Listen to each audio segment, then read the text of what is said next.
we all could potentially become victims. And I know that sounds scary, but if 90 to 95% of what I dealt with easily could be prevented, you don't have to be a tech genius. You just have to really adapt a couple of the principles we talked about today. The Small Business Rundown is the official podcast of the National Federation of Independent Business, the member-driven voice of small business. NFIB and our members advocate to keep America's small businesses strong and independent in Washington, D.C., all 50 states, and the nation's courts. Welcome to the Small Business Rundown, a bi-weekly podcast with information on independent businesses' victories and challenges in Washington, D.C. and state capitals. I'm Beth Milito, Vice President and Executive Director of the NFIB Small Business Legal Center. To combat the increasing risks of storing and operating business information digitally, small businesses are preparing now more than ever to take steps to prevent critical cybersecurity issues. Joining me today to discuss risk factors and ways you can protect your business from a cyber attack is former FBI agent and cybersecurity expert Scott Augenbaum. Scott, thank you for lending us your expertise today, and welcome. Thank you so much for having me here. I am excited to be here with you because I have one goal, and that is to share what I've learned in my decades with the FBI to prevent everyone here who's listening to our show today how to avoid becoming the next cybercrime victim. That's fantastic. But before we get into the cybercrime, I would love to hear a little bit more about your background with the FBI, decades. I think it was at least 3 decades, right, Scott? And then how you kind of ended up with as a cybersecurity expert. Yeah, somehow life happens to you. I spent 6 years in New York City and became an agent in 1995. And if you'd asked me to define the role of an FBI agent in 95, it was so easy.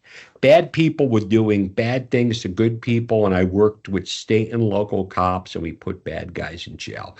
What a fun and exciting job. I was a 27-year-old kid from Brooklyn, New York, a gun, a badge, a bulletproof vest. And then in 1998, the FBI became part of the National Infrastructure Protection Center. And since I was the only agent in the FBI Albany division out of 80 agents with advanced computer skills, I became the cyber guy. So let me ask you, what would you think is advanced computer skills in 1998? I can't imagine. That's going back. Yeah. And what was cybercrime in 1998? Was there even cybercrime in 1998? Well, no, we called it infrastructure protection. And since I knew how to use AOL, I became the cyber guy for the office. And it wasn't the cool, fun, sexy job to have. We were saying in 1998 that we have to be really careful that foreign governments are going to attack critical infrastructure and disrupt water, utilities. And this is 1998.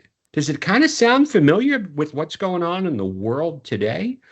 And cybercrime was in its infancy, and I was the cyber guy. And cyber took a sinister turn in 1999 because we started using credit cards online, and we had the wonderful world of e-commerce. So we started chasing thrill seekers, teenage hackers, and then the events of September 11th changed the world forever. And within the FBI, counterterrorism became the number one priority, counterintelligence number 2, and cybercrime number 3, and a cyber division was formed at FBI headquarters to really fight this emerging cyber threat. And when I took this position on full time, this has been my core competency since 2003, and I moved down to Washington, D.C., all of my friends made fun of me because they said the cybercrime problem will go away by 2006, and it be solved by a lot of really, really smart people. Let me ask you, how do you think that's working out for any of us today? Right. So we fast forward now and we're in 2025, right? So almost 20 years later. So what cybercrime, has it changed? And why is it that small businesses need to be concerned about cybercrime? Well, and I hate to say it, I'm going to go out on a limb. I've interviewed almost 1,000 victims during my decades with the FBI. Today, I build training programs for large companies. I am the guy who gets called as a last resort. And let me just explain to you that today, small businesses rely more and more on technology than ever before. And not only small businesses, because we also have to remember who operates small businesses. People just like me and you. And so many of us are in this sandwich generation, besides trying to operate your small business where you don't have the resources, you don't have the wherewithal. You have to deal with issues like our senior parents getting their 401ks ripped off. We have to deal with our kids.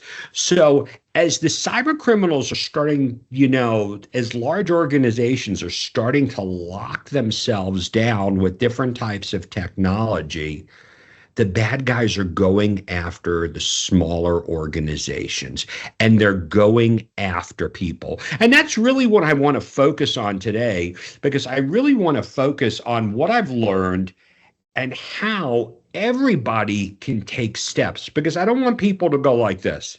I'm not a tech genius. I don't know anything about technology. It's not as much about technology as it is having what I like to call the cyber secure mindset. This is great, Scott. And before we continue, we're going to take a short break. NFIB would like to thank small business owners in Congress for their efforts and advocacy that made the small business tax deduction permanent through Washington's One Big Beautiful Bill Act. After 8 years of fighting, a permanent 20% small business deduction is a huge win that stopped a massive tax hike on 33 million small businesses nationwide. To learn more, visit smallbusinessdeduction.com. Welcome back. How are small businesses targeted for cybercrimes? Well, almost a majority of all my cybercrime victims really go into the same categories. The cyber criminals are using social engineering as the number one tool in their toolkit. And before, it was always on email. But what is it? What is social engineering? We focus on email protection, but that's only the tip of the iceberg. Cyber criminals are not going to send you an email that's going to say it's from Boris Badnoff at cybercriminal.org with a file that says malicious payload. It's going to come from somebody you know and somebody you trust. So I'm going to give you a situation that just happened the other day. All of a sudden, I'm dealing with a small business. They have 10 employees. They get an email from one of their vendors, and the vendor says, hey, I just need you to change bank account and routing information because we changed banks. So what do you think the accounts payable person does when they get an email from a vendor who says, hey, just want to let you know we changed bank account and routing information? What do you think this company did? I would guess they probably took the bait and provided their bank account information and what was being requested in the email. The small business owner did, or the small business did. Yeah, they did. They didn't pick up the phone to verify. And now I'm going to go into the 4 truths of cybersecurity. They never expected to be a victim. They thought they were a small business. And why would anyone want to target me? I'm only a small business. Truth number 2, law enforcement can't get your money back. Once the money is stolen, it goes overseas. Law enforcement doesn't have a magic wand to fix the problem. Putting the bad guys in jail is really, really challenging. But the one thing that I've discovered in almost all of the situations, almost 90 to 95% of what I dealt with could have been prevented if my end users were only armed with a few key pieces of information. If this small business owner knew about social engineering, they probably would have been a little on guard. So I want to ask your listeners, are you aware of social engineering? What would you do if this happened to you? Because I hate to say it, you're not getting your money back. And I know that sounds depressing. It easily could be prevented. So do you have some tips or strategies or recommendations, best practices for small business owners so that they can avoid these sort of scams? Yeah, there's a lot of things that people can do. Follow me on LinkedIn. I'm giving videos every day on different types of scams and really the things that we have to embrace. If I can go back in time and I could sit with my victims, what would I tell them? Make sure you're embracing two-factor authentication. It's something else besides a username and password. Understand the different types of social engineering. What would you do, or what would your parents do if they got a text message from the bank saying there's a problem and you're overdrawn? Click on the link, and when you click on the link on your phone, you're going to go to the browser and it's going to ask you to enter in username and password. And when you enter in the username and password, the bad guys get all of your money. Are you using the same password for multiple platforms? A lot of the things that I talk about are really common sense, but unfortunately, common sense is not common practice. If a small business is a target of a cybercrime, what should they do? What are the first steps they need to do? Contact law enforcement. You know, the FBI has a complaint center called www.ic3.gov. But I hate to say it, it's about avoiding victimization. When I retired in 2018, I didn't think the problem can get any worse. And I was dealing with 5 victims a week in Nashville. Today, when I talk to my counterparts, they're dealing with 300 victims a week, 2 FBI agents, and they're triaging these things. But when I sit with a victim, I could tell right away what has already happened and what they should have been able to do to prevent this type of victimization. Do you have any recommendations for small business owners with regards to protecting employee and customer information sort of internally? So what you've talked about so far is great with bank accounts, but what about internal inside the business? I mean, everyone's sitting here and everyone's trying to figure out, hey, I got to get a firewall? I got to get an MSP? That's great. But let me tell you what today's typical data breach looks like. Bad guys compromise the email account of a business, and most businesses either are on a Gmail-based platform or an Outlook-based platform. And what happens when the bad guys get access to your Google platform or Outlook platform? They're going to get access to your OneDrive. And what do you think? And what does the average business put in their OneDrive? A lot of their probably customer and employee information, personal information. Their crown jewels. So the way I think of things, if I can get you to buy into why you need to do this at home, you're going to do this at work. It's that simple. Most cybersecurity awareness training that we take fails because nobody explains to you the why. And let me give you a situation that just happened recently, because there's a couple of things that you need to really lock down. Two-factor authentication is something else besides a username and password. You have to think about your password as the bottom lock. Now, there was just a data breach, 16 billion usernames and passwords stolen. If you don't have two-factor authentication on, let's say, your iCloud account, the bad guy is going to log into your iCloud account. And you know what they're going to get? What do you think? You tell me, what do you think a bad guy can do if they get access to someone's iCloud account? What are they going to get? They're going to get all your passwords, right, for all your different accounts and websites and everything there. And yes. And what's going to happen if they get access to your Google account or your Outlook account and you don't have two-factor authentication? All your contacts information, money, your bank cards, credit cards. It's the same stuff over and over again. And the cybercrime problem keeps getting worse year after year. We keep spending more and more money. And when I go around and I'm speaking at conferences and I'm talking at very large companies to their employee training, I ask people, how many of you have all of your mission critical platforms locked down with two-factor authentication? Very few people. So let's kind of talk about this and go into a little bit of a dive. What kind of accounts do you think a business, an independent business, has that stores sensitive information that they want to protect, that they need to protect? Their customer information, their vendor information, their bank account, their payroll, all the sensitive employee information that they have. And these are all cloud-based platforms. The bad guys do not hack the cloud. They hack the end user, and they are socially engineering people to get them to give up their username and password.